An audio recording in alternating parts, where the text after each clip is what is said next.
The deep space between galaxies was not empty. It was full of things that even the bravest explorers avoided. Things that maps never showed. Things that governments pretended did not exist. The Varan star, a massive alien research cruiser, drifted. Through the silence, its hull glowed faintly under the dim light of a distant star, and inside, the crew of 40 worked quietly at their stations. They were far from home, searching for rare energy readings in an uncharted sector. The mission was supposed to be routine. It stopped being routine when the ship's AI spoke. "Captain Carell, I have intercepted a signal." The alien captain, tall and scaled with 4 sharp eyes, looked up from his console. "From where?" he asked, his voice calm but firm. "Accepted our Delta 77. Military. Terran code encryption, military, black site level." The bridge fell silent. Black site codes were a legend among most alien species. Human military messages that meant only one thing: stay away. Carell tapped the console, put it on main screen. The message appeared, short and chilling. 4 words burned in ancient Terran text: "Do not approach ever. No coordinates." No explanation, just that. One of the younger officers, a pale-skinned Rin named Sol, shifted nervously in his seat. "I thought humans share all their coordinates with the Council," he said. Another officer replied in a whisper, "Not these. These are the ones they hide even from their own people." Carell studied the empty space ahead. If humans didn't want someone near, it was for a reason. But scientists and captains always wondered why. "Can we trace the source?" he asked. "Yes, Captain," the AI answered. "Locked. Energy reading detected. Faint, but consistent." "Show me." The main screen lit up with a faint dot, pulsing slowly like a heartbeat in the dark. It was far, and yet strangely close. The crew gathered in the bridge for a decision. Carell explained what they had found, showing the message again. Some of the older scientists wanted to avoid it. Some of the younger ones whispered excitedly. The idea of discovering something hidden by humans was tempting. In the Galactic Council, humans were known for their cleverness and for keeping dangerous secrets. Sol, the young Rin officer, spoke first. "We could be the first non-humans to see what they are hiding. Imagine the discovery." A deep-voiced engineer shook his head, or the last to see anything at all. Carell let them argue for several minutes, listening in silence. Finally, he raised a hand. "We are explorers. Do not turn away from the unknown. Prepare the jump." Into the dark, the Varan star moved into FTL, streaking past stars and drifting through silent, empty regions. After 6 hours, they arrived. Space here was wrong. The stars looked dimmer. The background hum of radiation that every ship felt seemed to vanish. The black around them was heavier, thicker, as if light itself did not want to enter. Reading ahead, the AI said softly, "No. Origin matches the coordinates." On the screen, a shadow emerged from the dark. A massive structure, part space station, part fortress, floating silently. No lights, no beacons, no signs of life. First signs, the crew leaned forward in their seats. Carell's fingers tapped the arm of his command chair. "Scan it." The AI hesitated, an odd pause for a machine. Scans. Unstable. "Systems interference detected. Processing will take longer than normal." Carell frowned. Interference this far out. An empty space was rare. Still, the reading slowly appeared. Atmosphere. Thin but breathable. Life signs. Unclear. Structural age unknown, possibly centuries. Sol squinted at the screen. "Are those moving shapes?" At first, no one saw it. Then, as the image adjusted, dark figures could be seen along the station's outer hull. They were walking. No suits, no visible breathing equipment, and each movement was slow, almost deliberate. "Possible," one of the scientists muttered. "Not if they're human," another whispered. "Oh, but humans can't. They're not human." Someone cut in. The whispers, a sudden noise, came through the comms, soft, distant, like whispering. The crew glanced at each other. The whispers were not in any alien language, nor in human English, but the tone was unmistakable. Warning. Soul shivered. It sounds like they're telling us to leave. The AI spoke again, its voice lower than before. Unknown biosignatures. Detected, similar to human, but not human.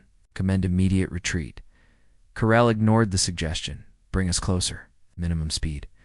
As the Varen star edged toward the dark structure, the pulsing energy reading on their scanners grew stronger and stronger, like a heartbeat growing impatient. The last transmission before they could launch a probe, the ship's main screen, flickered. Lines of static cut across the image, then faded into black. A voice came through. Human male. Calm. Turn back. The bridge froze. The voice continued. Some places were never meant to be found. You have one chance to leave. No one spoke. Carell leaned forward. Who are you? Silence. Then the screen blinked to life for only half a second, just enough for the crew to see a pale human face, expressionless, with dark eyes that didn't blink. The image vanished, replaced by static. The AI spoke, almost as if it was afraid. Captain. Energy readings are now coming from inside our ship. Carol's eyes narrowed, shields up. Everyone, to battle stations. In the distance, the shadowed figures on the hull stopped walking and turned to face the Varen star. Shadows on the hull, the shadows on the dark station had been still a moment ago. Now they moved again, not toward the station, but toward the Varen star. Carell gripped the arms of his chair.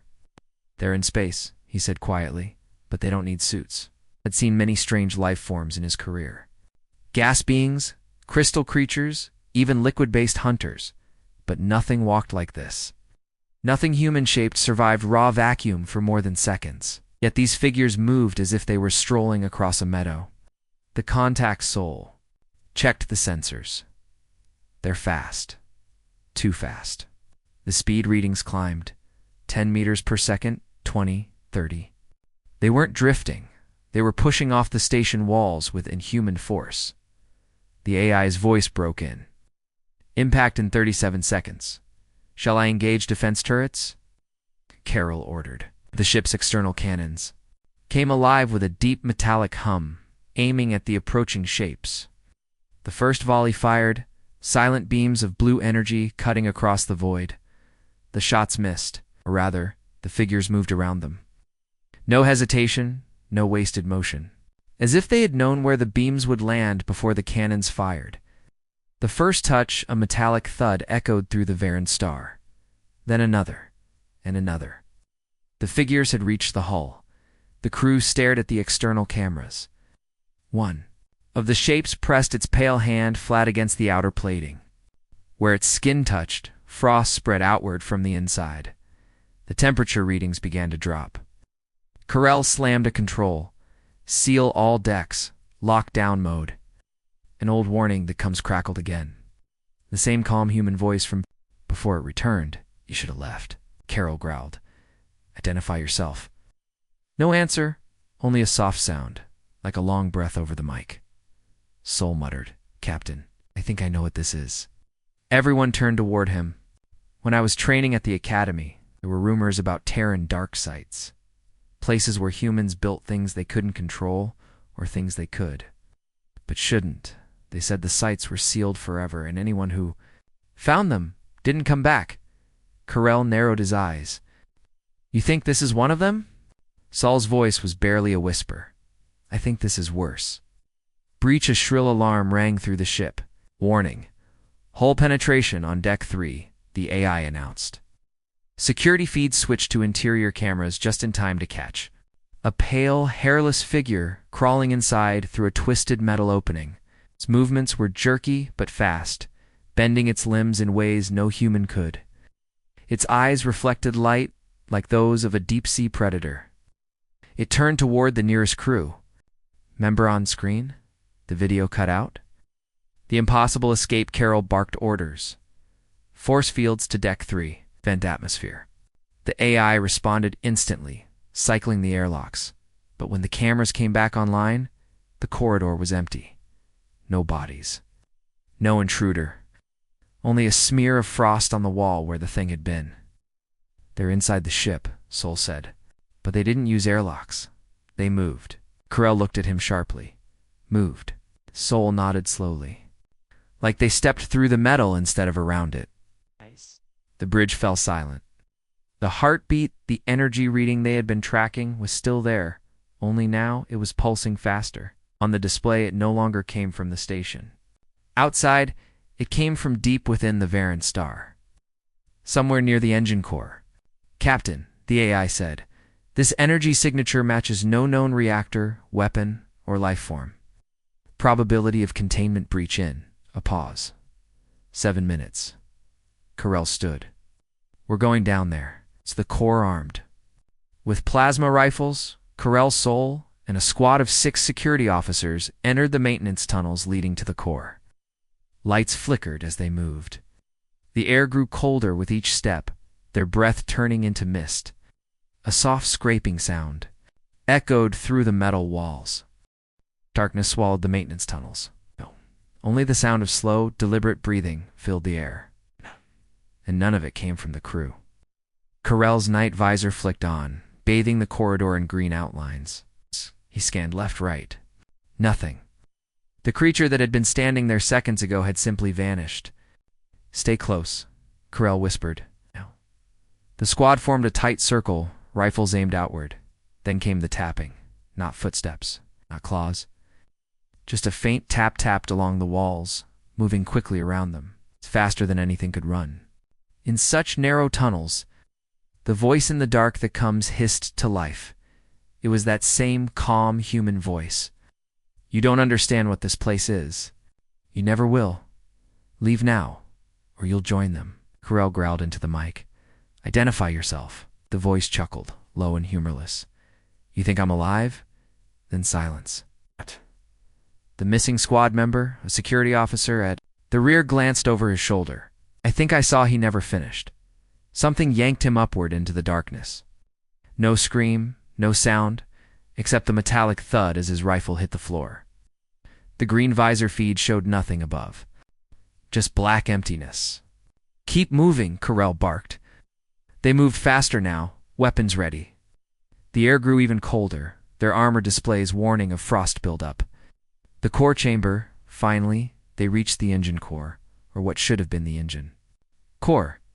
The heavy doors stood open, their metal warped and bent outward, as if something had pushed through from the inside. Instead of glowing machinery, the chamber held a sphere of swirling black liquid floating in midair. It pulsed in rhythm like a heartbeat. With each pulse, the lights in the corridor flickered and dimmed. Sol's voice shook. This isn't a reactor. This is a containment unit." Carell turned sharply. "For what?" Before Sol could answer, the heartbeat grew louder. And from the shadows around the sphere, more of the pale, thin figures began to emerge. One after another, the impossible numbers. "There's too many," one officer gasped. It was true. The creatures moved with impossible speed, stepping from shadow to shadow, closing the distance without a single sound. Carell opened fire. The creatures didn't dodge. They simply weren't where the shots landed. It was like aiming at ghosts. The AI's voice suddenly boomed, and there comes. "Captain, the energy pulse is destabilizing the ship. Recommend immediate evacuation."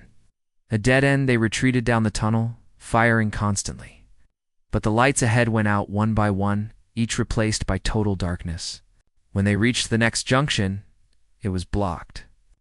Solid metal, fused shut, as though it had been melted from the inside. They were trapped. A low growl came from behind them. The pale figures stepped closer, their eyes glowing faintly now, reflecting the squad's rifle beams. One of them tilted its head and spoke in perfect, clear galactic standard. "Do you know what they called us?" No one answered. It smiled wider. "Proof of predation." The countdown, the AI's voice returned, flat and urgent. "Containment breach in 2 minutes." Carell's mind raced. They couldn't kill these things. They couldn't outrun them. And whatever was in that sphere was about to tear the Ship apart, Captain, Saul said quietly. We might not be able to escape, but maybe we can seal the breach from the inside. Corell stared at him. That's a suicide run. Saul nodded. I know. End of Part 3. The Sacrifice. The pale figure stopped advancing. They stood perfectly still, their heads tilted, watching the squad like curious predators. The AI's voice echoed again. Containment breach in 90 seconds. Saul stepped forward. His rifle hung loose in his hands, but his eyes were locked. On the swirling black sphere in the distance, Corell, he said, when I go, you run. Don't look back. Corell grabbed his arm. You're not going alone. Saul shook his head. You don't understand these things. They're not protecting it. They're waiting. Fear opens. They won't just stay here. They'll spread. The distraction before? Carol could argue. Saul threw a flash charge toward the creatures. It exploded in a burst of white light and sound, momentarily blinding them. Go, Saul shouted, sprinting toward the core chamber. The pale figures hissed a chilling, almost human sound, and then gave chase. Corell's instinct screamed to follow, but his orders to the squad were clear. Move. Get to the evac pod. Inside, the core soul reached the edge of the sphere. Up close, it wasn't just liquid, it was alive. Faces formed and vanished in its surface, mouths moving in silent screams. Each pulse of the heartbeat sent a wave of cold deep into his bones. The AI spoke in his helmet. Warning. Entering the containment field will result in loss of biological integrity. Saul smirked bitterly. I figured. He dropped his rifle, pulled the override, panel from the reactor wall, and began working. Every second, the pale creatures drew closer, slipping from shadow to shadow. The last word, Saul, come in. Corell's voice barked in his come. Static filled the line. Only one faint sentence came through. Tell them. It was worth it. The impact Saul slammed his hand onto the final control. The sphere contracted, violently, sucking in air and light. The pale creatures screamed, their bodies warping and twisting as they were dragged toward it. The pull grew stronger. Metal plates ripped from the walls. The sound was like the roar of 1,000 storms. For a brief moment, Corell saw Saul through the open doorway, standing tall, holding the override lever down with both hands, the sphere's black tendrils wrapping around him. Then the door slammed shut, the silence, the pull stopped. Light stabilized, the ship was silent again. Carol and the remaining squad staggered into the evac pod, launching away from the derelict vessel. Through the small viewport, they saw the massive ship shrink into the darkness of space and vanish. The problem, the AI's voice returned, softer now. Containment stabilized.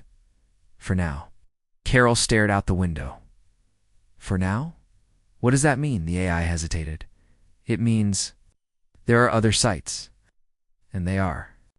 Waking up. Corell's hands tightened into fists. Saul's sacrifice had saved them, but it had not ended the threat. The evac pod drifted for hours before a recovery ship finally arrived. Corell and the remaining squad were pulled aboard, still shaken and silent. When they reached the Galactic Council's headquarters, they expected questions, maybe even praise for surviving. Instead, they were taken straight into a sealed chamber. 5 council members sat in the shadows, their faces hidden behind projection masks. The air in the room felt heavy. Questions a deep voice spoke first. You were on site, Theta. Corell nodded slowly. Yes, one of your dark sites.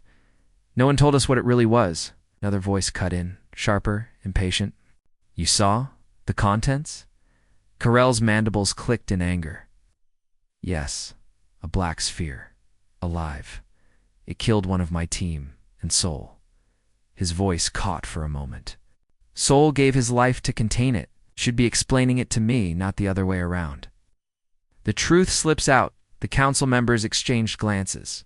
Finally, the central figure spoke. It wasn't alien, that thing you saw. Humanity built it. Carol froze. Built it. For what purpose? No one answered at first. The silence was worse than lies. The warning, the central figure, leaned forward. They are not weapons. They are prisons. And the prisoners are older than your species, older than ours. Carell frowned. Then why was there a human signature in that thing? I saw faces. Some were human. The masked figure's voice dropped to a whisper. Because the jailers became the jail. The files a panel on the table opened, sliding a small data crystal toward Carol. I take it. It contains the location of the other sites. But be warned. None of them are fully dormant anymore. Carell didn't touch it immediately. You're sending me to die? No, the voice said. We're sending you because humans won't go back. They swore never to step inside those places again. The ominous parting as Carell finally took the crystal. One council member gave a final warning.